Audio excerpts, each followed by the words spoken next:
হত্যা মামলা থেকে দায় মুক্তির উদ্দেশ্যে ঘুষ লেনদেনের অভিযোগে করা মামলা থেকে বিএনপির ভারপ্রাপ্ত চেয়ারম্যান তারেক রহমান ও সাবেক স্বরাষ্ট্র প্রতিমন্ত্রী লুৎফুজ্জামান বাবর সহ 8 জনকে বেকসুর খালাস দিয়েছেন আদালত। এ রায়ের মধ্য দিয়ে তারেক রহমানের দেশে ফিরতে আর কোনো বাধা নেই বলে জানান তার আইনজীবীরা। ওয়ালিদ সিদ্দিকী রিপোর্ট।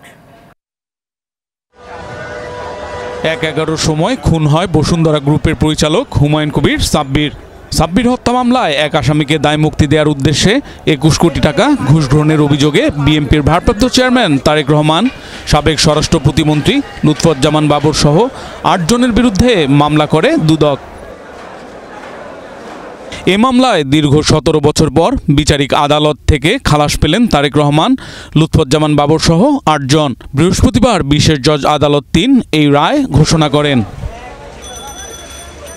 আইনজীবীরা বলেন, মামলার সাক্ষীরা কেউ আসামির বিরুদ্ধে সাক্ষ্য দেয়নি। সেই বসুন্ধরার আলোচিত মামলা, যেই মামলার আজকে তিনি রায় ঘোষণা করেছেন একটু আগে, রায়ে তিনি বলেছেন এই মামলা কি একটি হোপলেস মামলা এবং অন্যায়ভাবে এই মামলাটি ইনিশিয়েট করা হয়েছিল।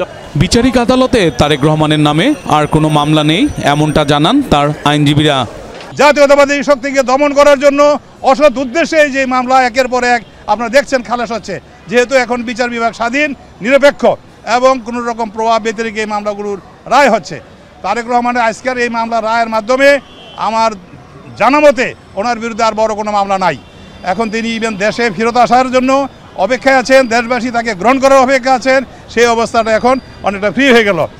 মিথ্যা মামলা দিয়ে হয়রানি করায় তৎকালীন দুদকের কর্মকর্তাদের বিরুদ্ধে মামলা করে ক্ষতিপূরণ চাওয়া হবে বলেও জানান আইনজীবীরা।